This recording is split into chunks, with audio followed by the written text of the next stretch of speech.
Hola, mi nombre es Daniel Anaya, nos encontramos en el Carmen. Efectivamente, para todo buen poblano le permite recordar las ermitas del Carmen. Y eso me lleva a pensar en la historia. Sí, la historia tiene un conjunto de elementos sumamente interesantes, signos y síntomas que nos permiten entender nuestro pasado, nuestro presente y nuestro futuro. Por ende, en Ciencia Aplicada estamos decididos a hacer este programa en torno a la historia, no solamente de México, sino de todos los sentidos y sinsentidos que esta cosa te va dando, puesto que en la secundaria, pues sí recuerdas, ¿no? Transcribías todo tu libro de historia y no tenía ninguna razón ni lógica. Sin embargo, imagina lo siguiente, que sea un cómic, un anime, que nos permita entender muertes, guerras, destrucciones. Por eso en Ciencia Aplicada te pido que te quedes con nosotros. ¡Comenzamos! ¡Ea!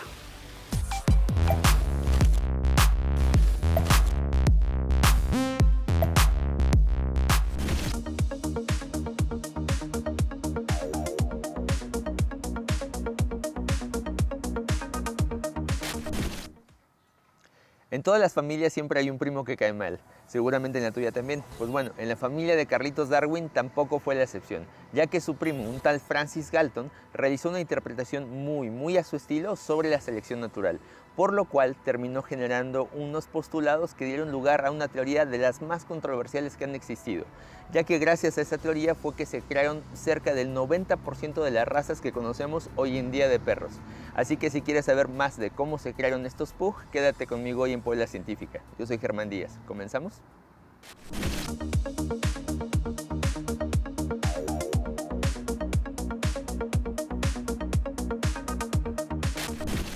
Como seguramente ya saben, el perro desciende directamente del lobo. No se sabe a ciencia cierta cómo fue que pasó esto, cómo fue que un ave cazador terminara, pues, domesticado.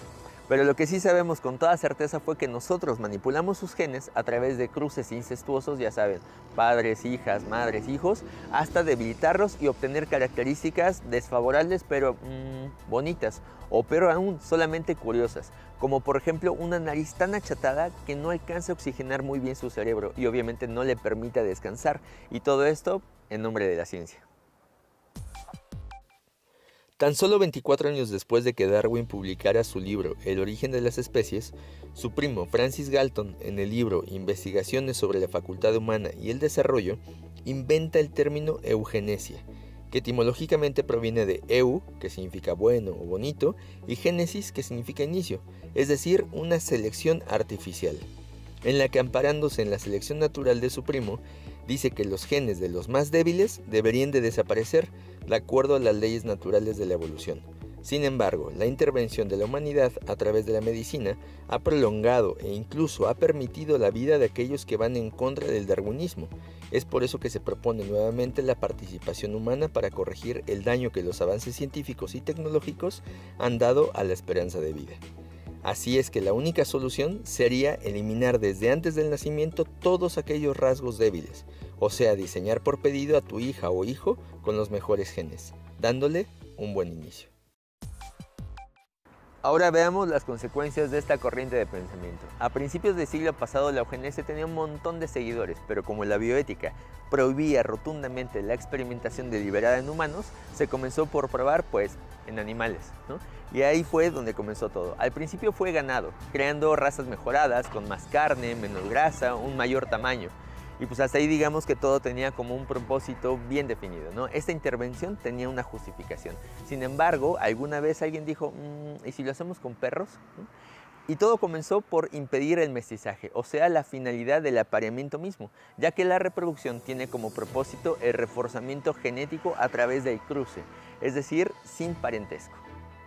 Los resultados de esos experimentos fue que por morbo, ocio o sin motivo alguno hicieron que los perros tuvieran caras planas, o caderas muy abiertas, o patas muy cortas, o un gran tamaño, o por el contrario, que fueran tan chiquitos como una tacita de té. Los perros literalmente fueron los experimentos, los laboratorios vivos de los genetistas de 1900. Si alguna de esas razas les parecía bonita o simplemente curiosa, le asignaban un nombre y entonces comenzaban a reproducirlos en serie. Ese es el origen de las mal llamadas razas puras. Este concepto de eugenesia aplicado a perros tiene graves consecuencias, ya que van mucho más allá de la estética. Por ejemplo, todas aquellas razas de perros creados en los últimos 100 años son resultado de un cruce endogámico, o sea, incestuoso, familiares directos, lo cual va a provocar que los genes se vayan debilitando y aparezcan condiciones genéticas que provocan enfermedades características de cada raza. Por ejemplo, los pastores alemanes tan usados como perros policías sufren siempre displasia de cadera al envejecer, debido a que su crecimiento es muy rápido. O los gran danés padecen de problemas de corazón al ser su cuerpo tan grande y no alcanzar a bombear toda la sangre. O los perros salchicha, por ejemplo, con sus cuerpos tan alargados y sus patas tan cortas, sufren muchísimos problemas de columna vertebral al pandearse tanto su cuerpo en el centro. O los Shar-Pei, esos perros arrugados con un exceso de piel, son susceptibles a infecciones por hongos. O por ejemplo el otro caso de los Boxer, que tienden siempre a desarrollar casi inevitablemente algún tipo de cáncer. O la sordera congénita en los dálmatas.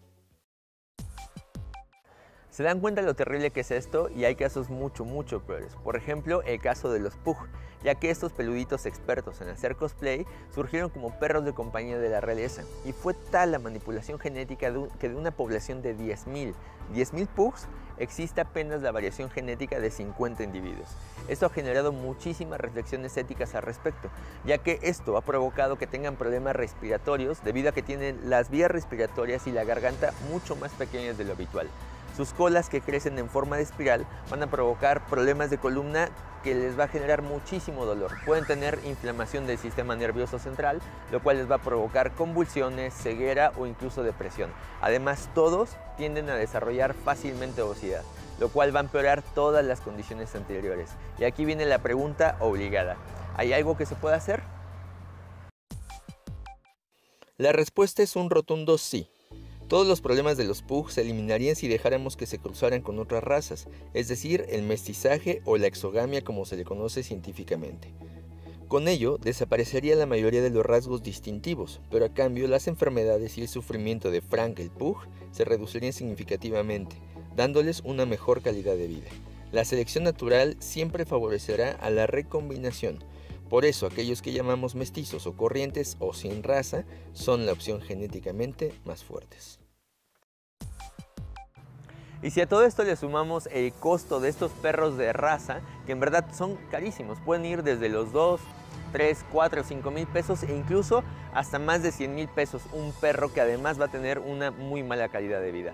Por eso, la mejor opción siempre será rescatar o adoptar perritos callejeros, de esos que son más corrientes que la electricidad misma, de esos perros que son raza perro y ya.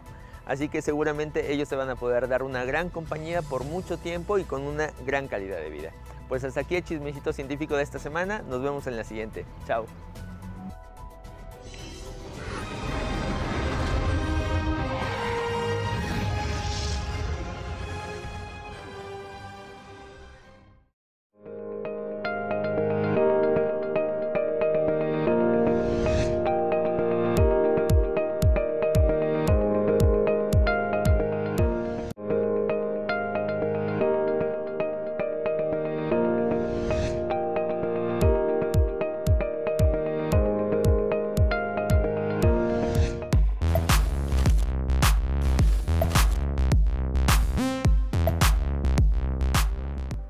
Hola, mi nombre es Daniel Anaya, estamos en Ciencia Aplicada y el día de hoy tengo una súper invitada que nos va a hablar de algo súper loco, es el lenguaje. Cómo las palabras y la construcción de oraciones te permite poder pensar en cosas inimaginables, sacarte de ese pequeño espacio, pero dejemos que la especialista pues nos cuente y nos clarifique todas estas cosas.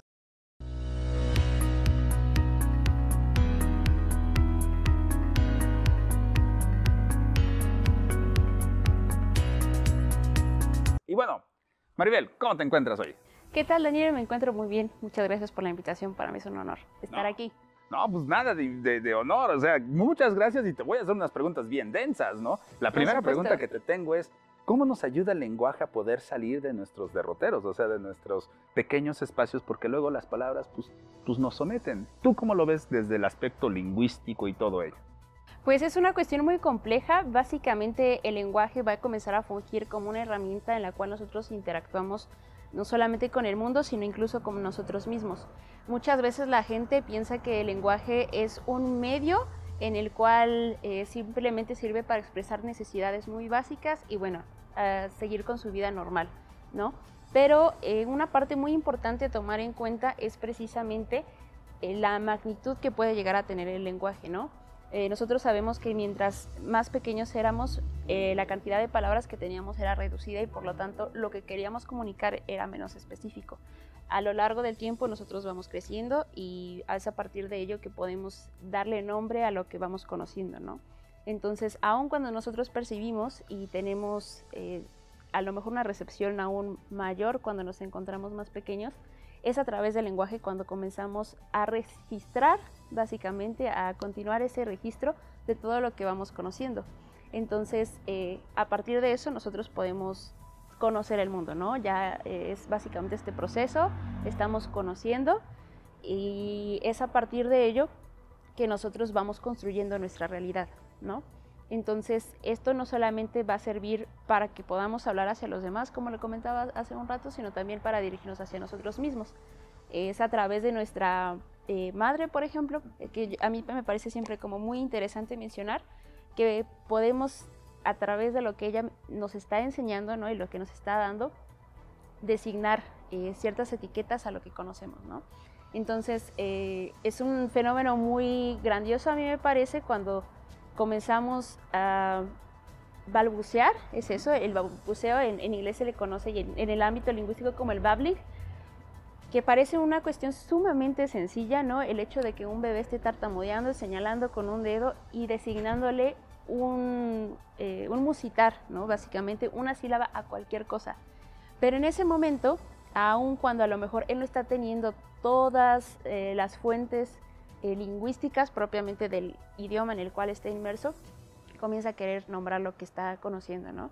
Entonces lo intenta hacer de la forma más sintética, más sencilla, y a través de eso intenta interactuar mediante lo que nosotros tenemos. Entonces eso comienza desde nosotros, nuestro medio más próximo podríamos decir que es la madre, la familia, y se expande a toda la sociedad, ¿no? Entonces a partir de nuestra relación del yo, de identificarnos como un ente, un ser, ¿no? Que poco a poco va teniendo identidad, bueno, nos expandemos, básicamente, de esa manera, ¿no? Es muy asombroso. ¡Wow! O sea, todo lo que me acabas de decir lo estoy digiriendo, pero se me hace sumamente interesante. En tu práctica profesional, como sé que sabes varios idiomas, ¿no? Inglés, alemán, entre otros, japonés, creo que también sabes. Nuestro público, sabes, es gente muy joven, ¿no? Jóvenes, adolescentes, adultos jóvenes, y yo creo que también sus papás nos están viendo y espero que sí sea. ¿Qué le podrías decir a toda esta gente que nos está viendo para ampliar, ¿no? Estos límites del lenguaje, porque los límites de tu lenguaje son los límites de tu mundo, esta idea de Wittgenstein? ¿Qué le podrías decir a toda esta gente que pareciera que tiene el deseo, ¿no? De ampliar estas realidades, pero luego es muy difícil para nosotros, ¿no? Como que no tenemos los medios, los libros. ¿Qué cosas, qué estrategias, qué técnicas les podrías sugerir para que pues amplíen, ¿no? Esta realidad que estamos viviendo? Claro, pues es un punto muy importante el que me comentas, porque uno empieza a desarrollarse desde su propia lengua, pero en el momento en el que uno desea ampliar ese rango, ¿no? A lo mejor ya tomando en cuenta cuestiones como otras culturas, otros países, otros sitios geográficos, políticos también incluso. Yo por eso recomiendo ampliamente, no solamente por mi profesión, sino porque el aprendizaje de lenguas realmente no solamente nos ayuda a interactuar de una manera a lo mejor más profunda y que a lo mejor no habíamos contemplado anteriormente, sino a tener una mayor noción del mundo en el que nos encontramos, ¿no? Entonces, mediante el aprendizaje de lenguas que nosotros podemos tener básicamente nuevas palabras para un mismo concepto, y no solamente la palabra por sí misma, o sea, ese envase, ¿no? En el cual llegan las ideas y se adaptan, ¿no? Como si fuese un molde, sino comenzamos a conocer otras formas de vida, ¿no? Entonces yo recomiendo eso ampliamente. El aprendizaje de lenguas puede comenzar poco a poco, puede comenzar incluso con la misma lengua. Pienso yo que no es algo que tenga que expandirse a muchísimas, sino que a través del conocimiento de la lengua, incluso no de una manera muy formal, ¿no? Digamos, o sea, basta como prestar atención a cómo se habla, cómo se dice en cierto barrio de tu ciudad y tratar de interiorizarlo, ¿no? Entonces, el escuchar el habla, el razonar el habla, el analizar el habla, no tiene que realizarse formalmente en un aula de clases, sino puede serlo, bueno, desde la calle, ¿no? Entonces, ya por ejemplo, si alguien tiene como esta curiosidad, ¿no? O esta inquietud, puede ir a un instituto, puede hablar con otra persona, puede hacer un intercambio, puede encontrarse algún extranjero en la calle y escuchar, ¿no? Antes de comenzar con una formación como tal, o sea, en una cuestión más formal. Wow, está súper interesante. Maribel, te agradezco mucho que hayas venido a esta entrevista. Gente, morros, banda, todos los que nos estén viendo, pues éntrenle. No solamente estudiar formalmente, sino como lo dices, vete al barrio, aprende, interioriza y pues bueno, Maribel, las puertas de Ciencia Aplicada están abiertas para cuando quieras venir y nosotros continuamos con nuestra siguiente cápsula. ¡Ea!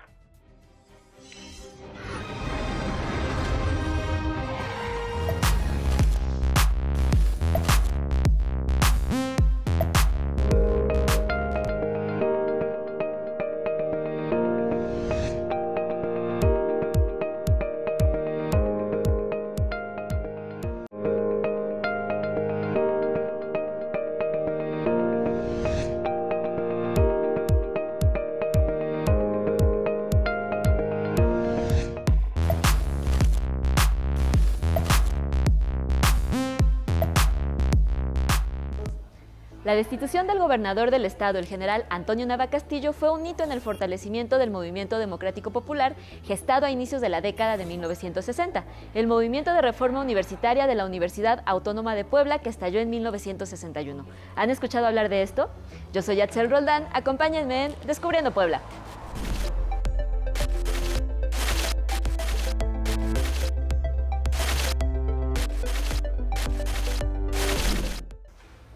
El movimiento popular que se conoce como Movimiento Lechero estalló en Puebla en octubre de 1964. Se ubica en una larga serie de movimientos conflictivos que vivió la entidad en su historia reciente y se enmarca en el periodo conocido como el avilacamachismo.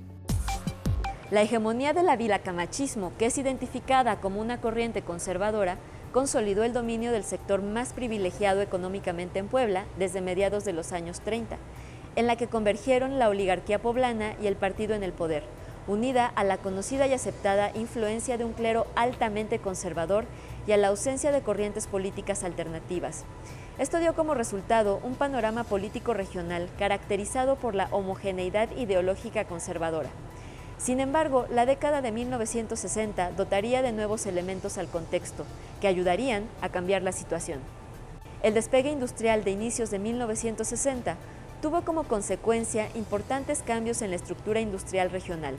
La grave crisis de la industria textil, rama hegemónica de la industria de transformación poblana, estuvo acompañada de la instalación de empresas ligadas al capital financiero nacional y transnacional, en las que pasaron a tener preponderancia nuevas ramas industriales como la metalúrgica, la automotriz, la química y la petroquímica. A lo anterior hay que agregar la crisis del sector agrícola, el vertiginoso incremento de la población del Estado, el aumento numérico de la población asalariada, la agudización de la heterogeneidad estructural paralela al incremento de las desigualdades sociales y de la movilidad social.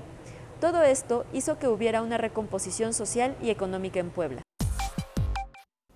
El movimiento de 1964 tiene como antecedente directo el proceso de reforma universitaria que se dio en 1961 y en el que un grupo importante de estudiantes, los llamados carolinos, al unísono de su solidaridad con la Revolución Cubana, se presentó como el sector social más activo y que lideró la modificación en la ideología y la moral imperante. Además, la presencia en la gubernatura estatal del general Antonio Nava Castillo, vinculado desde antes al cacicazgo de los Ávila Camacho, precipitaría el afloramiento del conflicto. La política implementada por el gobernador pretendió recomponer la supuesta paz ávila-camachista, necesaria para el llamado progreso del Estado a través de los métodos tradicionalmente antidemocráticos de sus promotores. Esto redundó en lo que Humberto Sotelo Mendoza llama política de acumulación forzosa para la industrialización de Puebla, en la que amplias capas populares fueron las que contribuyeron a financiar el despegue industrial a partir de imposiciones y arbitrariedades. De la mano de la fiebre industrializadora, sectores de ganaderos e industriales lecheros consiguieron hacer aprobar el 25 de agosto de 1964 la Ley sobre Producción, Introducción, Transporte, Pasteurización y Comercio de la Leche por la legislatura local, la cual obliga a pequeños productores lecheros a entregar su producción a grandes plantas pasteurizadoras. Todo esto en beneficio de los monopolios existentes en el momento. La aprobación de dicha ley tuvo como consecuencia una gran inconformidad entre pequeños y medianos productores de leche de la entidad y de miles de familias que acostumbraban comprar este producto directamente a los mismos en las calles de Puebla. Esta ley propiciaría el aumento del precio de la leche. Nava Castillo permaneció indiferente frente a la propuesta de dichos grupos de productores de leche, lo que propició que estos acudieran a solicitar apoyo a la Universidad Autónoma de Puebla, cuyo alumnado tenía un gran prestigio por su combatividad y su oposición activa a las iniciativas arbitrarias del gobierno. Y los universitarios contestaron y apoyaron a los lecheros. Los universitarios entonces difundieron la demanda de los productores entre la población, organizaron diversos actos políticos, promovieron el movimiento entre las principales organizaciones obreras y campesinas de la entidad. El 13 de octubre de 1964 se había organizado un mitin por parte de la Unión de Lecheros. Sin embargo, las autoridades estatales negaron la autorización para esta a última hora y organizaron controles policiales para impedir el acceso a la ciudad de los campesinos de los pueblos circunvecinos. A pesar de los impedimentos, varios miles de personas se congregaron, pero fueron reprimidas duramente. Al siguiente día, el 14 de octubre, se organizó otra manifestación que nuevamente fue agredida, lo que produjo un fuerte combate de varias horas en las inmediaciones del edificio Carolino entre estudiantes y fuerzas del orden, con un resultado de varios estudiantes heridos de bala. En ese momento, Nava Castillo hizo intervenir a todas las fuerzas militarizadas, Policía Judicial, Preventiva y Auxiliar, Policía de Tránsito y Bomberos, y la ciudad vivió un clima de guerra civil. Ante la gravedad de la agresión al estudiantado y a la universidad, el Consejo Universitario acordó por unanimidad solidarizarse con los estudiantes, suspender las actividades de la universidad, solicitar el apoyo de sectores populares y de las instituciones universitarias del país y agregó a las demandas la destitución del gobernador y de los responsables de la agresión. El rector Dr. Manuel Lara y Parra declaró: "Nuestra universidad rompe relaciones con el gobierno del Estado". Y a partir de ese hecho, la consigna "Fuera Nava Castillo" se extendió a la ciudadanía. Al intervenir la violencia policíaca y militar, 4 fuerzas participaron activamente en el movimiento opositor: pequeños productores lecheros, sectores urbanos movilizados por ellos, campesinos de pueblos cercanos a la capital y grupos estudiantiles. Días después de este enfrentamiento, desaparecieron las fuerzas policiales y después estas tendrían una actuación muy discreta por instrucciones superiores, lo que significó un triunfo parcial del movimiento popular. El poder local hizo un despliegue de todos sus mecanismos de control político y civil que se expresaron en la adhesión unánime que recibió Nava Castillo.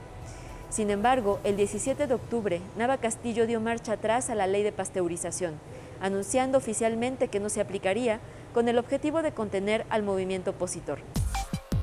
3 fueron las concentraciones y marchas convocadas por el estudiantado que nos dan una idea de la fuerza de este movimiento popular. La primera se realizó el 15 de octubre y congregó a una multitud calculada en 25,000 personas, entre las que se encontraban estudiantes, vecinos de la ciudad y ciudadanos de los pueblos circunvecinos. La segunda marcha se realizó el 18 de octubre y congregó a una multitud de 70,000 personas. En esta participaron contingentes de la UNAM y el Politécnico Nacional. Y en la tercera, realizada el 23 de octubre, se calcula una afluencia de 200,000 personas, entre las que estuvieron taxistas, el sindicato de telefonistas, ferrocarrileros, obreros textiles de diferentes centrales, profesores, campesinos y muchos más actores sociales. El pliego petitorio seguía demandando la destitución y consignación del gobernador y demás responsables de la agresión policial. Finalmente, el 29 de octubre de 1964, la Secretaría de Gobernación desconoció al general Nava Castillo como gobernador de Puebla. La ley de pasteurización sería finalmente derogada por la legislatura local el 20 de diciembre de 1964. Mención especial merece la participación del rector Manuel Lara y Parra, llamado de manera atinada el rector de la dignidad, por su defensa a los estudiantes frente a las disposiciones del gobierno de Nava Castillo. Los eventos que compartimos con ustedes forman parte de la memoria histórica de nuestra entidad y de la que para muchos de nosotros es nuestra máxima casa de estudios. Muchas gracias por acompañarme a recordar este momento tan importante de la historia de la ciudad. Recuerden que pueden escribirnos al correo concitep.tv@gmail.com. Nos vemos la próxima semana para seguir descubriendo Puebla.